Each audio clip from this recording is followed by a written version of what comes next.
a grabar. Estamos grabando para todos los que están siguiendo este curso por YouTube.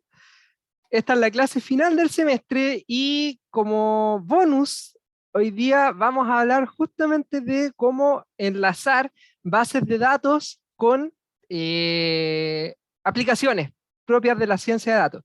Justo antes de grabar le preguntaba a los alumnos que están en esta grabación qué es lo que han usado hasta el momento para trabajar y bueno, todos nombraron el tema de los notebooks, así que en realidad voy a dar por sentado ese paso de explicar qué es un notebook, cómo se usan, porque ya eso por lo visto lo tienen ya interiorizado. Solo a modo de resumen, los notebooks son aplicaciones que ya pueden estar instaladas en tu computador o las puedes tener en la nube, que tú puedes departamentalizar tu código y en base a eso ir generando un cuaderno haciendo pruebas y exploración y en base a eso poder generar una rutina. ¿Ya? Lo que vamos a ver hoy día, para hacerlo bien básico y para hacer el enganche con lo que pueden llegar a hacer más adelante, es cómo trabajar con una base de datos dentro de un notebook, ya sea un notebook trabajando con R o con Python. En este caso vamos a usar Python, pero ustedes saben que en los notebooks ustedes pueden utilizar el lenguaje que más les acomode y en base a eso se genera. ¿Ya? Aquí Jupyter, por eso les pedí que instalaran el Anaconda, porque Anaconda viene ya con Jupyter y lo pueden trabajar dentro de sus máquinas. Entonces, lo único que habría que hacer es preparar la configuración para trabajar con una base de datos. Si es que no lo alcanzan a hacer ustedes mientras estamos en la clase, va a quedar el video ahí disponible para que lo puedan hacer más adelante y poder configurarlo, porque de verdad que es un poco enredado si es que uno no está acostumbrado a trabajar con estas cosas. ¿Ya? En sí, para separar esto en capas. Están viendo la pantalla, ¿cierto? La estuvieron viendo todo el tiempo. Sí, sí, lo Sí, estamos viendo. Ya, sí. ya, Profe, ¿nos ok. puede compartir el notebook? Este notebook, Ujú. sí, sí, se los puedo subir a un curso si quieren. Ya, déjame ver si, a ver, download, perdón, download as.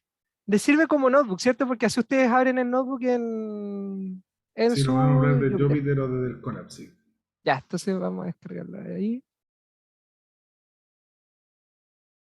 ¿Dónde lo dejó? En descarga. Ya, si me dan un minuto para subirlo a cursos. Bueno, mientras tanto, como les decía, y lo que tienen que tener en consideración si es que van a trabajar con un notebook y quieren trabajar con bases de datos. El notebook en sí uno lo puede considerar como una aplicación web. Eso quiere decir que es simplemente la vista para usuario para poder trabajar con la aplicación. Y por debajo, esta página web va a consumir, en este caso, Python, que está instalado en la misma ubicación donde está la aplicación web. ¿Ya? Eso quiere decir que cuando ustedes están trabajando con un notebook de forma local, su máquina, su notebook, o su laptop, para hacer la desambiguación, su equipo va a actuar como servidor web. ¿Ya? Eso quiere decir que en algún lado de su computador hay una carpeta donde está la página web, en este caso todo lo que está detrás de Jupyter. Eso quiere decir que si ustedes van a ejecutar algo en Python y necesitan una librería que no viene por defecto por la instalación, ustedes lo tienen que instalar. Si es que tienen muchas versiones de Python, porque de repente uno por alguna razón instala muchas versiones de lo mismo en la máquina, tienen que saber específicamente dónde tienen que ir a buscar el Python que utiliza la aplicación y en base a eso ir a hacer la instalación como corresponde. ¿Ya?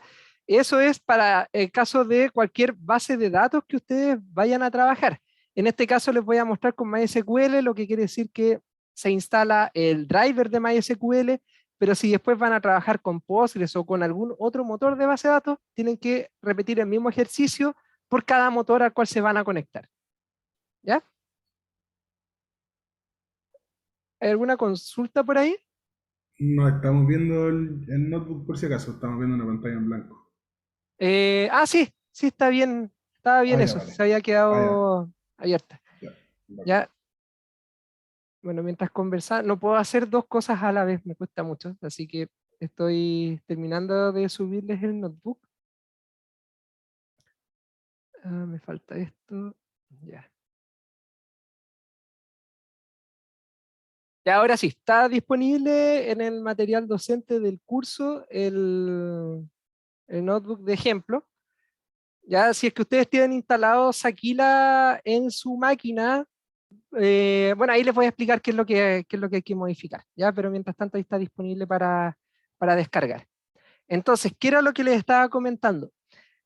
Acá ustedes si ya están acostumbrados a trabajar con notebook y a utilizar las librerías, de hecho, dato al margen, que no sé si lo han escuchado, pero hay mucha gente que le molesta que uno utilice el concepto de librería cuando hace import, porque dicen que está mal traducido conceptualmente, porque en realidad uno lo que está trabajando son con bibliotecas, porque dicen que en español la librería es donde uno va a comprar los libros y la biblioteca es donde uno pide prestado.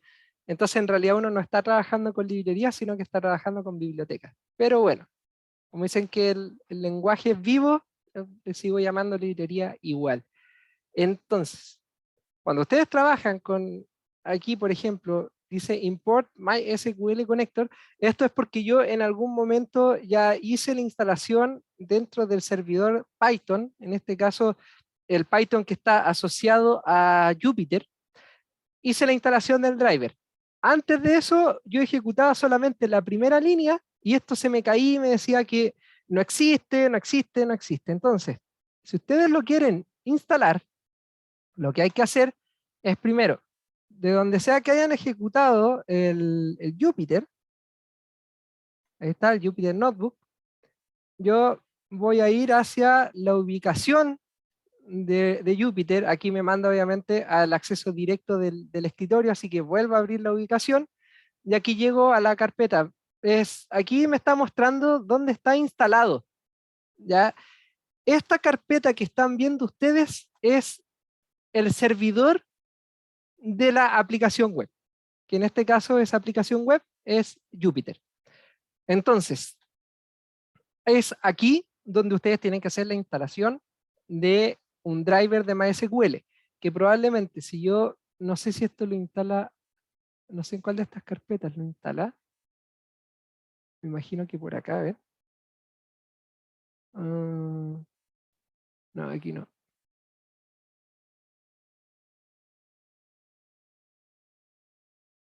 Ya, no lo encontré a la rápida, pero en alguna de estas carpetas queda instalado el driver. Eso uno no lo alcanza a ver. ¿Ya? Ahora, esta parte, como les digo, es bien técnica, pero como va a quedar de referencia en el video, no debería serle muy complejo de llegar hasta acá. Entonces, ¿qué es lo que hay que hacer? Dar con la ubicación donde está instalado Jupyter. Y aquí te muestra la carpeta.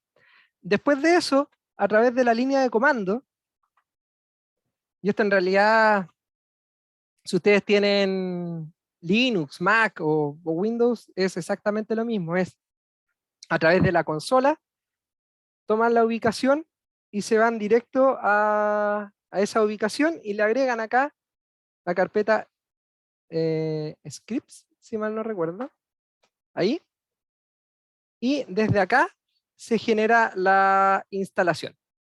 Ya para eso hay un comando, ustedes ponen acá, ay, se me olvidó una cosa.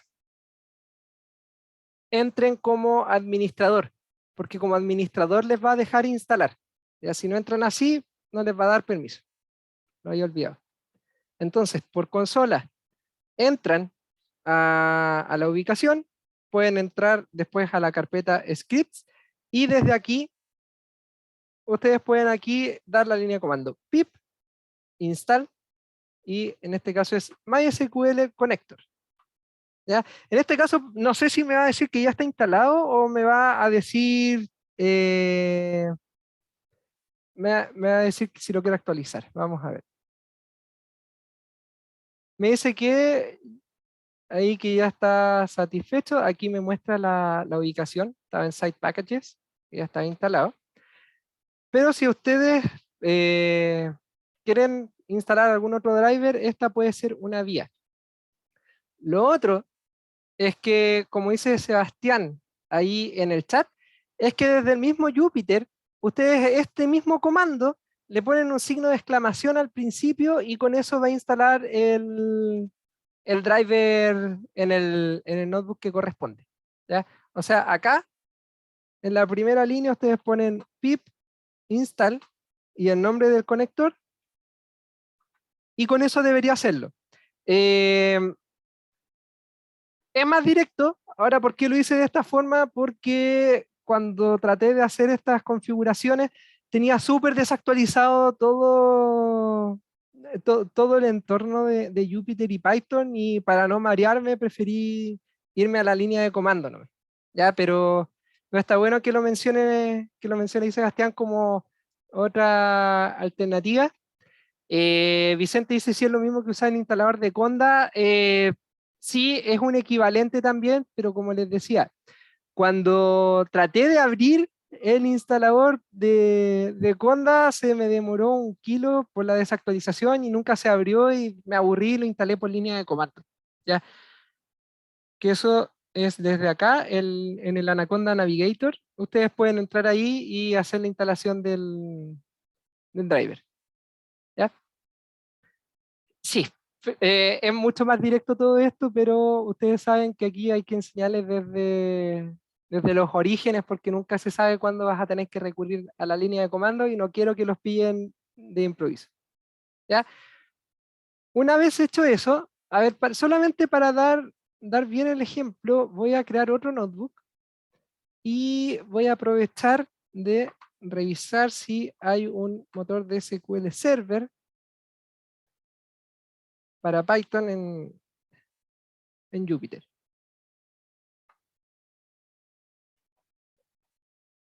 Ah, a ver, esto, bueno, es lo que uno debería hacer cuando uno no sabe cuál es el driver que tiene que utilizar.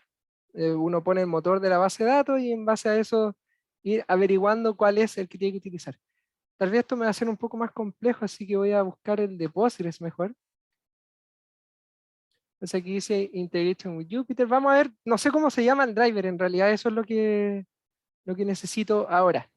A todo Acá, eso, sí, profe, sí. como comentario, yo estuve trabajando hace un par de años Ujú, haciendo conexiones también de Python hacia un SQL Server, ujú, y siempre fue como demasiado como engorroso mm, conectarme a la base de datos. Me acuerdo que había como muchos drivers como que uno podía usar y como que iba variando según la versión, parece. sí, Entonces, en verdad, si pudiéramos de repente como también aclarar eso como de las ya. versiones sería bacán, porque puta, Mm, creo que es un cacho, pero es un cacho bien importante como resolver, porque hay muchas empresas que trabajan sí, hoy en día con ese servidor, o sea, con el buena, sí, SQL Server. buen alcance. A ver, lo voy a explicar desde lo más bajo hasta las soluciones corporativas. En general, cuando uno desarrolla y necesita conectarse a las bases de datos, cada motor, cada marca de base de datos tiene su propio driver. ¿Ya? En este caso, las instrucciones que estábamos siguiendo es para instalar el driver de MySQL. ¿Ya? Pero como están viendo acá, si es que uno quiere utilizar otro, acá, por ejemplo, me sugiere que utilice el IPython SQL o que utilice SQL Alchemy. ¿Ya? Y acá abajo dice que es la tercera librería que depende del software que quieras utilizar. Entonces, para Postgres dice que puedes instalar el PsychoPG. Ya, bueno, acá hay otra opción. Como ven, cada motor y dependiendo quién lo desarrolle, cada uno te entrega un driver distinto. Lo que decía Sebastián es que dependiendo la marca e incluso dependiendo la versión, probablemente hayan drivers distintos para trabajar. De hecho, a mí me pasó un par de veces que trabajando con Oracle, el driver era distinto, si era una base de datos Oracle de la versión 8 o 9 para atrás, si es que era la 10, si es que era la 11 o si es que era, no me acuerdo si hacían diferencia entre la 11 y 11G, pero al final tú como usuario ves que todas son una base y no le das más vuelta, pero a veces ese versionamiento a nivel de desarrollo te perjudica porque significa que si son diferentes versiones de una misma marca, eventualmente tienes que instalar los drivers para cada una de las marcas que están asociadas a tu proyecto. Entonces, eso es por un lado, que a veces algunos motores de bases de datos, dependiendo su versión, te van a exigir utilizar drivers distintos y si están conviviendo todas, vas a tener que instalar todos los drivers e importarlos todos a tu proyecto. Eso por un lado. Ahora, por el otro, en SQL Server, por lo menos las veces que me tocó trabajar con él fue en desarrollo con Java y el driver JDBC no existía o Microsoft no lo entregaba directamente. No había un driver JDBC para trabajar con SQL Server en Java, pero habían drivers alternativos que alguien que en algún momento necesitó trabajar, entonces desarrollaron su propio driver con juegos de azar y ese quedó liberado para la comunidad y se puede utilizar como conector para estos tipos de bases de datos. ¿Cuál es el tema aquí? Que, por ejemplo, ahora, si me pusiera a buscar, probablemente van a haber un montón de alternativas para conectarme a SQL Server y formalmente capaz que tenga que probarlas para ver si pueden hacer todo lo que necesito. Porque como no está soportado al 100%, puede que hayan funcionalidades que no estén y están disponibles solamente las que necesitaba ese equipo de desarrollador que creó el driver. Entonces, ¿cuál es la opción que te dejan para poder trabajar en este caso con Microsoft, por ejemplo? Es que tus notebooks y toda esta infraestructura de ciencia de datos se trabaje en un entorno propio de Microsoft. Entonces, ¿qué quiere decir eso? Que a través de Azure, que es la nube privada de Microsoft, tú levantes recursos y levantes los notebooks como recursos dentro de Azure, cosa que te garantice directamente, sin andar complicándote con temas de driver ni nada, el poder conectarte a una base de datos que ya sea esté on-premise o sea un Azure SQL Server que esté instalado en la nube. Entonces, ¿sí? Tiene sentido. Po. Pero igual, Ya, eso que dices es como un cacho, ¿no? Porque como que te lo es. fuerza un poquito como a tener como, no sé, una cuenta de Azure, ¿cierto? De Ujú. usar como de usar como sus servicios para todo. Entonces, más encima creo que para usarlo hay que pagarlo, ¿no? Como Lo para crear es. como una instancia y cosas No, así. sí, totalmente. O sea, para tú, bueno, cualquier cosa que tú levantes en Azure, a no ser que Azure te diga lo contrario, tiene costo. Y te cobran por diferentes cosas. La base de datos te lo cobran por el plan que contrataste. Así como plan de celular, hay un montón de planes de bases de datos, ya sea por capacidad de procesamiento, por tamaño de disco, etcétera. Y por otro lado, hay otros recursos, por ejemplo, para trabajar con los notebooks, que te cobran por ejecuciones y por tiempo de procesamiento en la ejecución y cosas de ese estilo. Obviamente, los cobros de ejecución son bajos porque se supone que los vas a estar ejecutando muchas veces, pero tienen una infraestructura detrás de clúster y cosas como para potenciar el procesamiento que puede hacer que se haga más o menos caro. Entonces hay que, a nivel corporativo, o sea, si es que tú vas a utilizar soluciones de este estilo, para no decir directamente Microsoft, porque capaz que la nube de Oracle sea similar, todo te lo van a cobrar de una u otra forma, ya sea por el hecho solo de existir o por utilizar recursos que te ejecuten algo. Pero Hacer queries, por ejemplo. claro, o sea, por lo menos a base de datos no te cobran Ah, por query, o sea, tú te cobran ya, porque la base de datos está instalada. ¿Ya? claro. Pero si, por ejemplo, tú, no sé si están familiarizados con Databricks, que es otra aplicación que uno puede Mm, utilizar para generar notebook y que tú yo lo cacho puedes... de puro nombre, en verdad. Ya, Databricks es otro motor, por decirlo de alguna forma, que te permite levantar clúster para procesamiento y tener proyectos en formato de notebook. ¿Ya? Tiene sus propios notebooks en sus diferentes lenguajes y todo, o sea, es lo mismo, pero está desde el punto de vista, hay una versión gratuita donde tú tienes que levantar todos los recursos, el clúster y configurarlo para ejecutar. Y está la versión de Microsoft que tú levantas los recursos y haces el seteo inicial para poder trabajar. En ese caso te cobran las máquinas y te cobran los tiempos de procesamiento.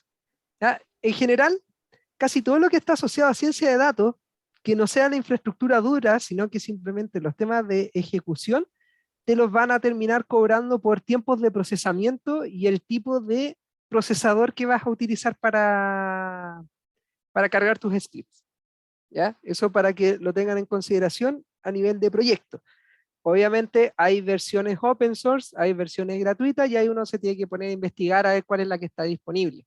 ¿Ya? Por ejemplo, aquí, esto que estamos viendo, este Jupyter, lo tengo instalado en mi computador y no tengo que pagar absolutamente nada porque está, entre comillas, en un servidor local, no estoy trabajando de forma local, no hay nada que me involucre ir a la nube para procesar. Todo lo hago desde mi máquina, entonces no me cobran.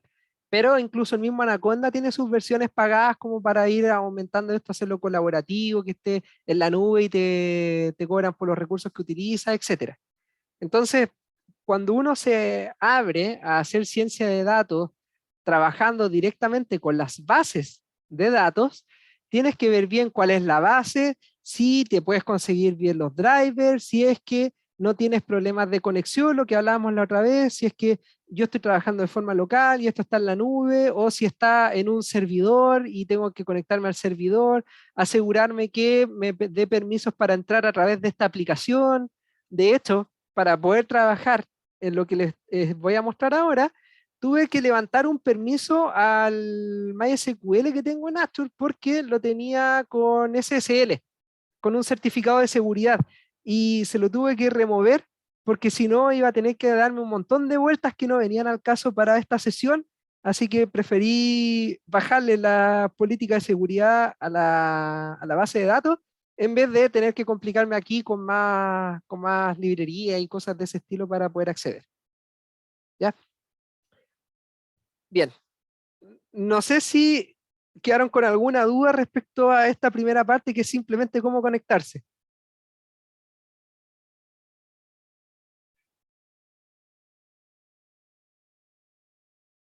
Yo solo traté de conectarme, pero no me dejó.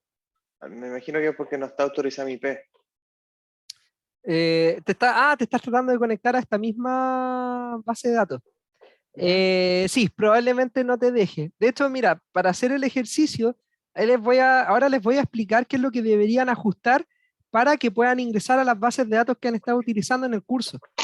Porque yo entiendo que tienen instalado una base de datos en MariaDB en sus máquinas o tienen un MySQL. Entonces, esto debería servirles para poder trabajar con el Saquila local que tienen ustedes. ¿Ya? Entonces, avancemos. Acá, la primera línea, una vez que ya se instala el driver, es para decirle que este notebook va a utilizar el driver de MySQL. Entonces, este import es para eso. Después de eso, lo que viene son las declaraciones para conectarse a la base de datos. En este caso en particular, quise dejar la password como un objeto, en vez de dejarla directamente aquí en el string de conexión, pero para el caso se dan cuenta de que mucha seguridad no hay porque ustedes la contraseña la están viendo igual. ¿Ya? Después de eso, ustedes podrían, cada una de las variables que están acá adentro, parametrizarlas también acá arriba, para que aquí simplemente le estén entregando el valor. ¿Ya? Pero para el caso podrían omitir esa parte y simplemente definir el string de conexión como está acá. Primero, el servidor. En este caso, como es el servidor que estaba trabajando y que tengo en la nube, el servidor es capacitación SQL.mysql, bla, bla, bla, que está en Azure. ¿Ya? Si ustedes quieren trabajar con su máquina local, acá deberían reemplazar esto por un localhost, ¿ya? Para decirles que se van a conectar a una base de datos que está en su mismo computador. Si ustedes tuvieran acceso a alguna otra base de datos, MySQL o MariaDB, ahí tendrían que poner la IP que corresponde a la dirección asociada al servidor donde está la base, ¿ya? Y lo reemplazan acá nomás. ¿Ya? Sebastián, ¿tiene la consulta? No, ninguna. Ya. Bien. Después de eso, la declaración del puerto. El puerto por defecto en MySQL, y me imagino que en MariaDB también, es el 3306. Después de eso, dependiendo el motor de base de datos, va cambiando. Ya está el 1521, el 1403, ahí dependiendo cuál sea el motor de base de datos, si les piden el puerto, ustedes pueden averiguar cuál es el por defecto o le preguntan al administrador cuál es el puerto que está levantado. Después el usuario. El usuario en el contexto de MySQL te exige que pongas el nombre de usuario @ el servidor para conectarte. Tal vez en otros motores de bases de datos baste con poner el nombre de usuario, ¿ya? Y finalmente la contraseña, que como ya ven arriba, es contraseña súper segura con un par de números reemplazando letras para que nos sintamos todos hackers, ¿ya? Esta es la conexión por defecto que ustedes podrían hacer. Eventualmente pueden declarar aquí el esquema o la base de datos a la cual van a entrar directamente. Si hay algunas otras configuraciones adicionales, están los parámetros disponibles, pero esto es lo mínimo que ustedes deberían declarar para poder conectarse a una base de datos, ¿ya? Después, para poder comprobar que esto está funcionando, aquí en MySQL pueden hacer un print para que les entregue este mensaje. Si este mensaje no les devuelve esto, quiere decir que la conexión no funciona, les va a aparecer un mensaje de error o lo que sea, ¿ya? Bien, esta primera parte del notebook, su única función es poder conectarse a la base de datos. Ni siquiera hemos hecho una consulta, simplemente iniciamos sesión, ¿ya? Después de eso, ¿qué es lo que sigue? Hacer la consulta. Para eso, uno declara un objeto que va a almacenar el resultado de la consulta, el result set propiamente tal, ¿ya? Y para eso vamos a hacer la conexión desde acá, declarando la conexión que está arriba, punto cursor. Y con eso estoy diciendo que esta query va a obtener los resultados de una consulta que yo puedo llegar a ejecutar, porque aquí está la conexión de la base de datos que está arriba. Y después de eso la instrucción de la consulta que quiero hacer. Ya, en este caso, bueno, query.execute, que le estoy diciendo que voy a ejecutar una query en particular, que es esta, que para que vean qué es lo que hace, nos vamos a ir a el MySQL propiamente tal, que me entrega el nombre completo, un conteo de la vista filmografía. Aquí le puse saquila.filmography, porque si ustedes no le ponen la base, como en ningún momento se declaró, no va a entender a dónde se tiene que conectar, a qué esquema o base de datos. Entonces aquí le dije saquila.filmography, el group by obviamente por el nombre completo, y después de eso un order by para que me los ordene de forma descendente, y le dije que esto lo reduzca a 10 registros solamente, pero yo podría no limitar esto y que me entregue el resultado completo, que vendría siendo esto de acá, ya que son hartos registros. De hecho, vamos a hacer el ajuste en el notebook acá. Le voy a sacar el limit 10 para que veamos qué es lo que va a pasar después más abajo. Aquí se ejecuta la query. Ahora, ¿cómo leo la consulta para poder hacer algo? Primero, aquí voy a tener este myResult, que lo que va a hacer es dejar como objeto la obtención de todos los resultados de la consulta. Básicamente va a ser el saco que va a ordenar el result set de la query. En este caso, todas las filas que resultan de agrupar la cantidad de películas que tiene un actor en particular, ¿ya? Que eso es lo que entrega Filmography. Después de eso, se declaran dos arreglos, porque lo que yo quiero hacer es tener un arreglo por película, ¿ya? Que obviamente al momento de asociarle valores a cada uno, esto va a estar ordenado porque voy a hacerlo de forma iterativa por cada fila que tenga la query. Entonces, aquí ya vamos ordenando un poco más el asunto. MyResult lo que va a tener es como bolsa el resultado de ejecutar esta consulta. Aquí tengo dos arreglos que corresponden a cada una de las columnas de la consulta, y voy a dejar en cada uno los resultados. Y después de eso acá, un proceso iterativo, donde por cada fila del result set va a hacer tres cosas. Primero, mostrarme aquí el valor de la fila. Después, a fullName le voy a agregar por cada iteración el valor del arreglo de la consulta, pero el primero. O sea, le voy a agregar el valor de la primera columna de la fila que corresponda. Y a películas le voy a agregar el segundo resultado, la segunda columna, del result set de esta query. Entonces esto va a ser de forma iterativa, me va a agregar estos nombres a full name y estos números a películas. ¿Por qué estoy haciendo esto? Porque después mi idea es plotear esto, por cada actor que me muestre la cantidad de películas. Entonces obviamente para poder hacer el gráfico, acá tengo el import de la librería, y aquí le voy a decir que me plotee un gráfico de barras con en un eje los nombres y en el otro eje los números, la cantidad de películas.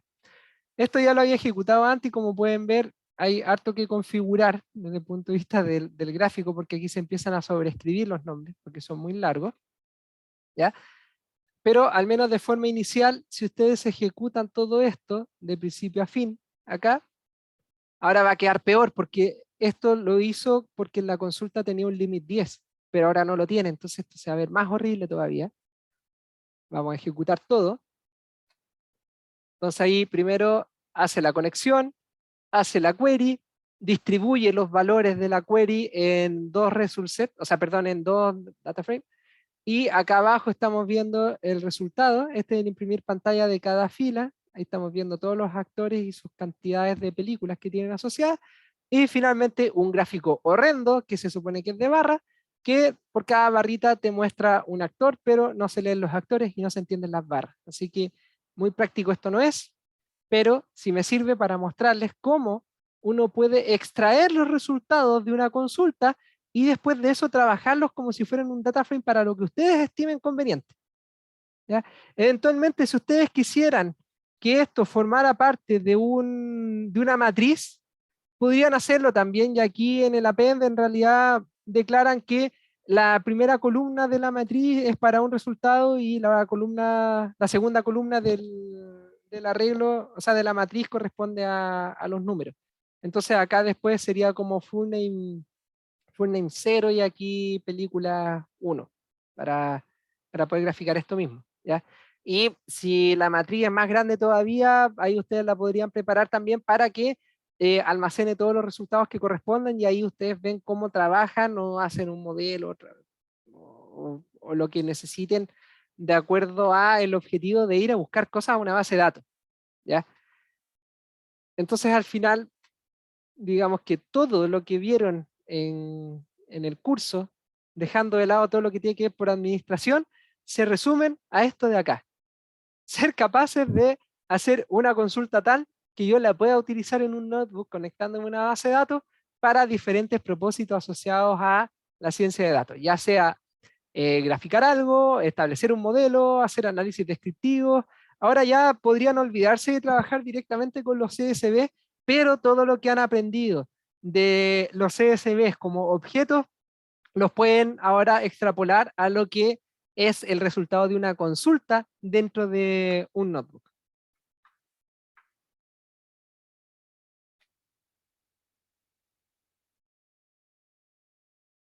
¿Ah? No sé si fui muy rápido, si les quedó claro, si alguna de estas cosas les resultó familiar y les faltaba como la parte de acá, que era como el puente entre la consulta y el trabajo en los notebooks. Ahí quisiera saber sus impresiones.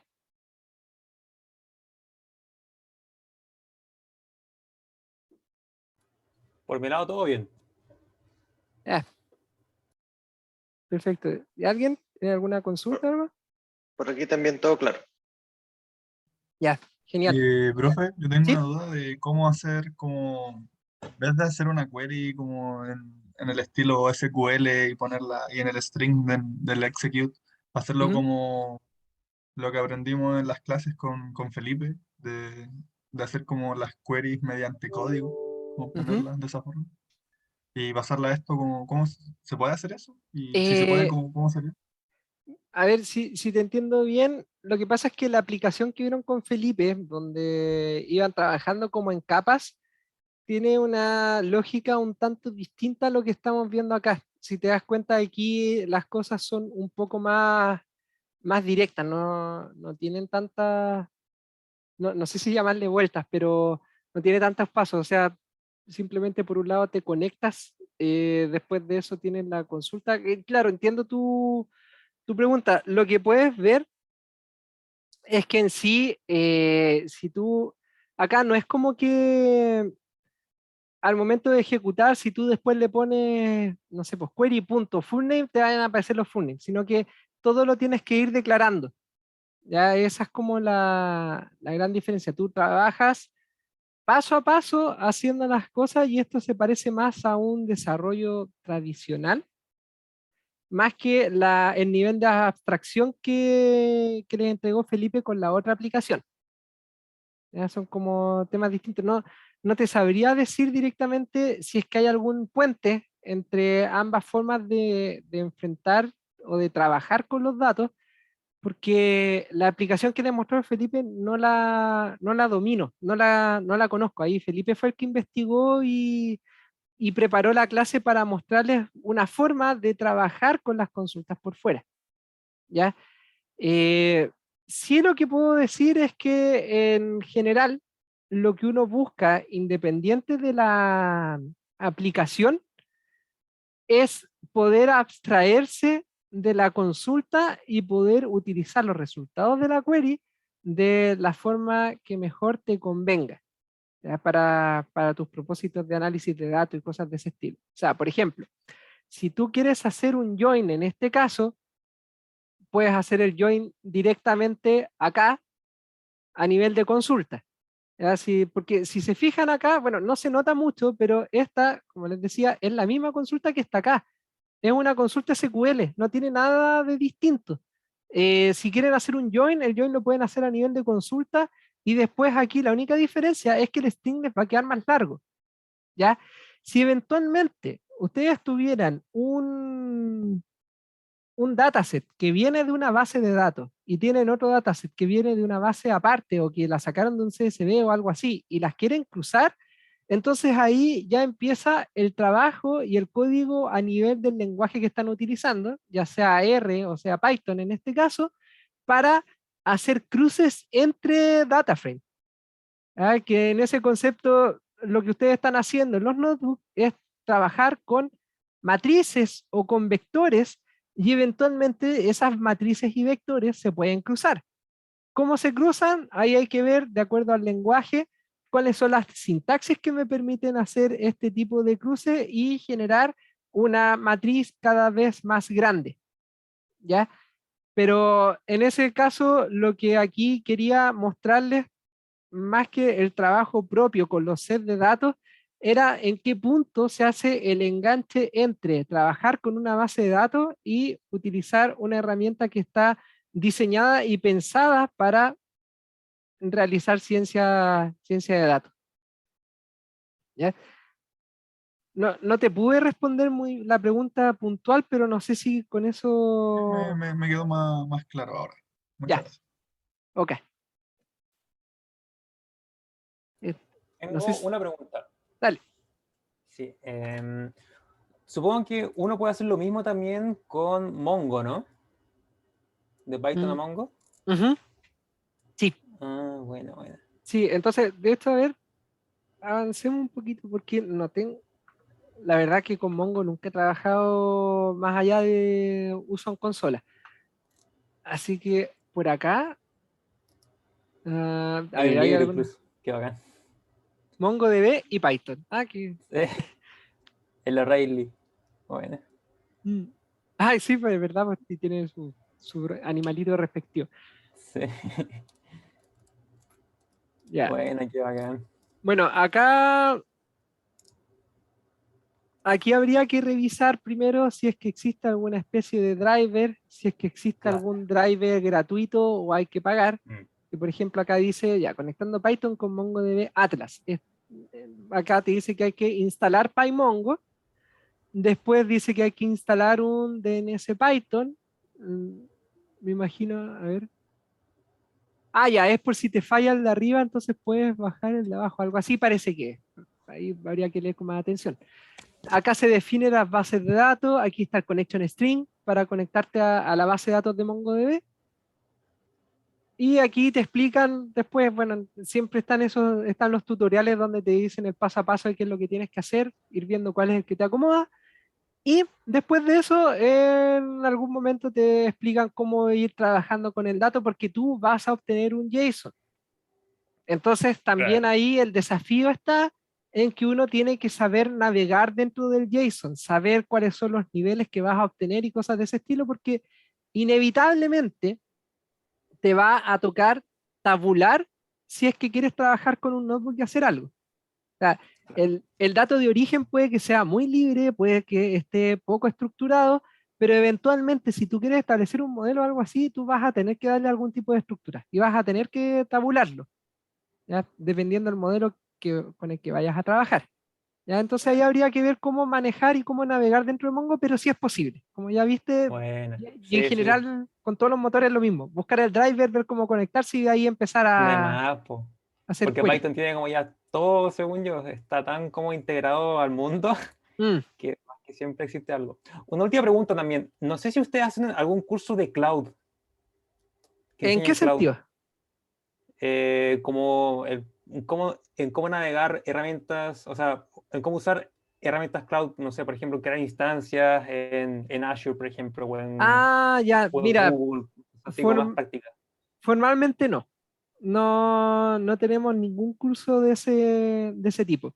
La verdad Mm, es que yo por razones laborales sé trabajar con Azure directamente. No sé si me sentiría capaz de poder hacer un curso completo porque igual depende qué es lo que quieran hacer. Como al final, todos los servicios en la nube son como un gran supermercado donde tú vas adquiriendo diferentes tipos de herramientas.